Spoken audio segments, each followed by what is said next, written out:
Siemka, ja jestem Adacho i witam was w kolejnym odcinku serii Pokurw.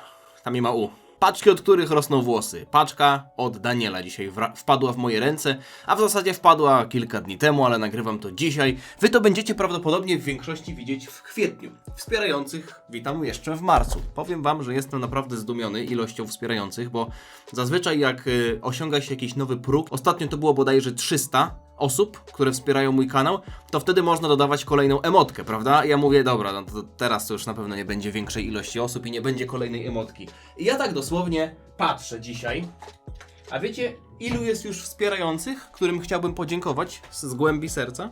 346. To oznacza, że kolejny próg, czyli 350 osób do kolejnej emotki, być może będzie osiągnięty jeszcze w tym miesiącu. Ale wracając do paczki. Daniel wysłał mi paczkę, w której... nie wiem, czy wam to spoilerować, ponieważ jest to coś, co może was zaskoczyć. Mnie na pewno zaskoczyło, jak to przeczytałem. Powiem wam tylko, że to będzie rysunek i jeszcze dodał kilka drobiazgów. To jest wszystko, co mogę wam powiedzieć, bo napisał mi, co narysował, więc ja się tego spodziewam, ale nie będę wam... Chociaż podejrzewam, że jest to już w tytule tego filmu i w miniaturce, ale jeszcze nie wiem, jaki będzie tytuł i miniaturka, więc nie ryzykuję i wam tego nie spoileruję. No ale kogo ja oszukuję? Prawdopodobnie powiem wam to w tytule i w miniaturce, także wszyscy już wiedzą, o co chodzi. No ale mniejsza. Daniel, bardzo ci dziękuję za paczkę. Powiem wam jedną śmieszną rzecz związaną z tą paczką, zanim ją otworzę. Ta paczka została wysłana na adres... duże słowo, ale mojej firmy. I Marcia pojechała ją odebrać beze mnie. I powiem, mega mnie to bawi, bo ta paczka była zaadresowana na mnie, prawda? A nie! To nie ta paczka. Ta trafiła do paczkomatu, pomyliło mi się. Poprzednia paczka z V-Jumpem trafiła na ten adres firmy. To powiem wam mimo wszystko o tym adresie, bo to i tak jest zabawne. W sensie mnie to bardzo bawi, bo brzmi to bardzo komicznie. Tamta paczka z V-Jumpem, widzieliście ten film, bo już na pewno go wrzuciłem, była zaadresowana na mnie, ale Marcia pojechała ją odebrać, wyręczyła mnie. Dzwoni nagle do mnie właśnie sekretarka z tamtej siedziby i mówi, że pani Marta tutaj przyjechała odebrać paczkę, czy mam ją wydać, no nie? Ja mówię, że tak, to wiem, o co chodzi, że daję upoważnienie. I Marcia mi powiedziała, że jak tam przyjechała, to powiedziała, że przyjechała po paczkę dla szefa. A ja mówię, o kurwa, po paczkę dla szefa. Czajcie? Jak jestem teraz szefunciu? No aż mi się gorąco zrobiło. Tak czy inaczej, zobaczcie, otworzyłem już tę paczkę i widzę jakieś karty na samym szczycie. W zasadzie chyba nawet 2 rodzaje kart. I te przezroczyste to ja domyślam się, co to są za karty, bo to są prawdopodobnie te karty, które już sami otwieraliśmy. Dostałem jeszcze włosa w gratisie. Dziękuję, akurat dzisiaj się goliłem, nie potrzebuję. Z tego co widzę, to dostałem karty z tej karcianki, z której już nagrywałem filmy. Proszę bardzo, to są te karty, które już widzieliście wcześniej, prawdopodobnie widzieliście. The Legend of Son Goku, tak to się bodajże nazywa. Jest ich dość sporo, dziękuję bardzo. Czyli są tutaj jakieś warte uwagi, bo jeśli pamiętacie, to tak naprawdę... O, ta jest warta uwagi, to zaraz wam pokażę. Tutaj tylko Vegito, to nie. Ja te karty sobie trzymam, oczywiście też mam jakąś tam kolekcję. Czy ja mam je włożone do klasera? Nie, nawet nie wkładałem ich do klasera. Być może któregoś dnia poświęcę jakiś tam wieczór po to, żeby sobie powkładać te karty do klasera i... O, zobaczcie. Hit to jest karta... Super, jakbyście nie wiedzieli, to jest najrzadsza karta w grze. W sensie nie chodzi o konkretnie hita, tylko o rodzaj szampa, ale ta mi się najbardziej podoba. Ona też jest kartą super. Goku w Ultra Instynkcie. O, możecie zobaczyć, czy nie możecie zobaczyć. Troszeczkę inny efekt na tym. Nie będziecie tego widzieć. Dzięki, Daniel, ale nie zmienię zdania na temat tych kart. To jest naprawdę skok na kasę. Jak usłyszałem, że to robi Panini, to miałem troszeczkę nadzieję, że to będzie bardzo jakościowe. Dziękuję za naklejkę z Bulmą. Marci dam może sobie naklei gdzieś. Ale jak zobaczyłem te karty, no niestety...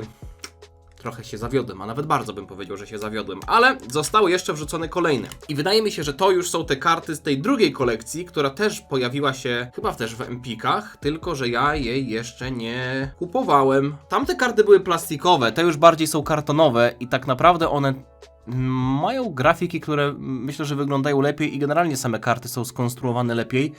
Bo nie dość, że z drugiej strony mają jeszcze jakieś holograficzne tła, to nie ma tak, że jak trzymam wszystkie karty w talii, to one się zlewają, bo każda jest przezroczysta i tylko kawałek nie jest przezroczysty. Te są zdecydowanie lepsze ze względu na to, że druga strona też coś ma. Zobaczcie na te mieniące się tła. To jest coś fajnego. A, i one chyba też obejmują wszystkie serie Dragon Balla, bo z tego co widzę, tutaj jest grupa kart z klasycznego Dragon Balla. I na przykład ten Roshi z drugiej strony nie ma już tego diamentowego tła, wiecie, tego mieniącego się tła. A na przykład Lunch z drugiej strony też ma Lunch, prawda? Zobaczcie. Wszystkie te karty z klasycznego Dragon Balla z drugiej strony mają jakieś grafiki, które nie są takie diamentowe, że tak powiem, no nie? A jak na przykład już przechodzę do Dragon Balla GT, Goku, złota małpa i z drugiej strony mamy coś takiego. Wiecie co? Myślę, że to jest... Zastanawiam się, czy to jest dobry temat na osobny film, bo ja tych kart jeszcze tak naprawdę nie miałem w ręce. To jest pierwszy raz, jak mam je w ręce. Nie wiem, czy bylibyście zainteresowani, żebym na przykład je przejrzał, bo jak widzicie, Daniel wysłał mi ich tutaj bardzo dużo. Sporą kubkę, nie wiem ile tu jest kart, ale około 30, 40. Ze wszystkich serii, bo widzę tutaj i Dragon Balla klasycznego, i Zetkę, i Dragon Balla GT. Superki tutaj nie ma. Nie, jest superka. Jest superka. Zobaczcie. Ze wszystkich serii Dragon Balla zostały mi tutaj karty wysłane, czyli ta seria obejmuje wszystko. To całkiem fajnie, bo biorąc pod uwagę, że te karty poprzednie brały pod uwagę tylko Dragon Balla Super, większość tych postaci to były postacie z turnieju mocy, które, nie oszukujmy się, nie mają wielkiej ilości fanów. No na przykład, nie wiem, biorę pierwszą kartę z brzegu. No dosłownie ostatnia karta z brzegu. Gościu z drugiego wszechświata. Rabanra. Zirloin, Rabanra i Zarbuto. Moja ulubiona trójka postaci. Gdyby to były jedyne postacie w Dragon Ballu Super. Idziemy dalej, zobaczmy co tam jeszcze jest w kartonie. Widzę, że jest kilka kolejnych naklejek. Ojejku. Best. Zobaczcie, czasami jak wysyłam paczki, to dorzucam kilka wlepek, bo ja tego nie naklejam jakoś szczególnie namiętnie. Mam tutaj kilka rzeczy naklejonych, no ale ja jak mam górę naklejek, czy tam wlepek, jak tam chcecie na to mówić, to ja tego nie będę naklejał na całe mieszkanie. Więc jak komuś się przyda chociaż jedna, no to będę zadowolony. Czy to jest wszystko? Bo tam chyba coś jeszcze widzę. Wypadła tutaj ostatnia wlepka z Majin Buu, a my przechodzimy do głównego punktu dzisiejszego odcinka. A mianowicie, jakiś tutaj mamy malunek, proszę bardzo, z dwóch stron, objęty folią. Widzę, że tutaj były farbki tutaj wleciały, więc z drugiej strony to trochę prześwituje. Zobaczmy jak to wygląda, zobaczmy co tutaj... A tutaj mamy kilka rysunków. O! To ja to znam! To było wrzucone na grupę. To było wrzucone na grupę. Nie wierzę, kurwa. Przecież ja dzisiaj się jeszcze ogoliłem. Ja wyglądam dokładnie tak samo jak na tym rysunku. Wy to widzicie? Nie jestem na tyle zadufany w sobie, ani w siebie zapatrzony, żeby to powiesić na ścianę. Nie będę wieszał siebie samego na ścianę. Nie wiem w sumie, co miałbym z tym zrobić. Może będziecie mieli jakiś dobry pomysł, ale zobaczcie, to w ogóle nie jest jedyny rysunek. Widziałem ten rysunek już wcześniej, bo był wrzucony na grupę. Nie sądziłem, że to w ogóle ty jesteś, Daniel. O! Wow! To jest piękne. Ten Trunk jest naprawdę bardzo ładny. Spójrzcie sobie z bliska, jak on wygląda. No, to powiem wam, że już mogłoby trafić na ścianę, tylko że... Czy ja bym chciał to... Może bym chciał to wyciąć? Czy to będzie jakaś profanacja, jakbym chciał to wyciąć? Chyba trochę tak.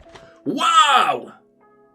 Ten jest zajebisty. Ja pierniczę. Ten chyba trafi na ścianę, ale nie wiem, czy w tym mieszkaniu, bo ja tutaj już nie mam miejsca. Zobaczcie na tego Vegetę, jeszcze te efekty. To jest moment, w którym Vegeta używał Final Explosion przeciwko Toppo podczas turnieju mocy. Bardzo podobają mi się te muśnięcia długopisem, czy tam piórem, czy tam ołów. Nie, to taki chyba marker. Czym to tutaj robiłeś? To jest dobre nawet na tatuaż, bym powiedział. Ja pierniczę, ale świetnie to wygląda. Mój ulubiony rysunek z tych wszystkich, które tutaj do tej pory zobaczyłem, ale jest jeszcze kilka mniejszych. Jest Vegeta w stroju z Super Dragon Ball Heroes. Też mi się podoba, ale jego na ścianę raczej wieszać nie będę, bo nie jestem fanem Super Dragon Ball Heroes, aż na tyle dużym. Bardzo dziękuję.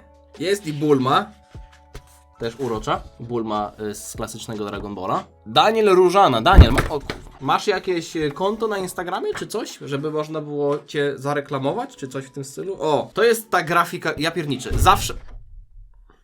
Okej. Zawsze jak jest jakiś artykuł o Dragon Ballu, który jest pisany przez jakąś zewnętrzną stronę, która na co dzień się nie zajmuje Dragon Ballem, nie wiem, jakimś IGN czy coś w tym stylu, to ten Goku jest tam wklejany. Ta grafika z Goku jest tam wklejana. Narysowałeś to naprawdę bardzo ładnie, ale tym Goku już absolutnie żygam. Ta grafika, jak ktoś powie o tej jednej grafice z Goku, która jest zawsze używana jako pokaz, że chodzi o Dragon Balla, to ja już od razu wiem, o co chodzi. Myślę, że nie tylko ja. I ostatni rysunek, Piccolo. Zobaczcie.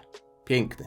Tutaj już rysowałeś ołówkiem. Wiesz co? A czemu nie rysowałeś wszystkich tym markerem? Bo kreska jest we wszystkich bardzo fajna, tylko że ołówek i kredki nadają takiego trochę mniej profesjonalnego, mam wrażenie, wyglądu tym postaciom. Bo na przykład ten Vegeta rysowany markerami, no to jest sztos kompletny. To jest sztos. I tutaj widać, że to jest rysowane jakimiś malowane markerami, no nie? Ten Trunks tak samo, no i ja pewniczę, jeszcze mnie narysował. Namalował w zasadzie. Czy można powiedzieć, nie no, narysował. Narysował i pomalował. A co tu jest w ogóle napisane? To jest chyba... co tu jest napisane? Musiałbym drugi telefon wziąć i zobaczyć jakimś tam obiektywem Google'a, co to znaczy. Po zakończeniu nagrywania... Może ktoś umie japoński, to mi to przetłumaczy. Po zakończeniu nagrywania, zresztą i tak to pewnie przetłumaczę, więc wrzucę wam tutaj informacje w montażu. Bardzo, bardzo dziękuję. Powiem wam, że nie... nie sądziłem, że dożyję takich czasów, kiedy będę przez was rysowany. Taka forma by mi się... Co ty tam, mała, robisz? Ja oczywiście standardowo na taborecie, bo krzesło jest zajęte. Taka forma by mi się przydała, jak będę robił salto. Bo jeszcze nie robiłem salta. Jeszcze nawet nie zacząłem trenować. Tak, jestem pewny siebie. Cóż, Daniel, bardzo dziękuję. Dajcie mi znać w komentarzu, czy może jesteście zainteresowani tym, żeby przejrzeć te karty, bo mówię, ja ich nie miałem zamiaru kupować, więc w sumie, Daniel, bardzo mi zrobiłeś tutaj dużą przysługę. Nie chciałem ich kupować ze względu na to, że szkoda mi po prostu na to hajsu. Widziałem, jak one wyglądają, w sensie jakąś tam jedną kartę widziałem w internecie i mówię, po co mi to? Nie będę tego kolekcjonował. Jedyny powód, dla którego miałbym to kupić, to to, żeby nagrać wam film i ewentualnie pokazać wam to, żebyście mieli pogląd, jak to wygląda i mogli sami zdecydować, czy będziecie chcieli to kupować, czy nie. Teraz, jak mam te karty w ręce praktycznie za darmo, bo Daniel okazał się na tyle dobrym Samarytaninem, że mi pomógł i wysłał te karty. Solidny plik tych kart, no nie oszukujmy się. I nie muszę kupować tego, chociaż tak naprawdę no album jeszcze podejrzewam, że to jest coś, co tam jest dodawane. Chociaż biorąc pod uwagę, że zarówno jedne i drugie karty są robione przez Panini,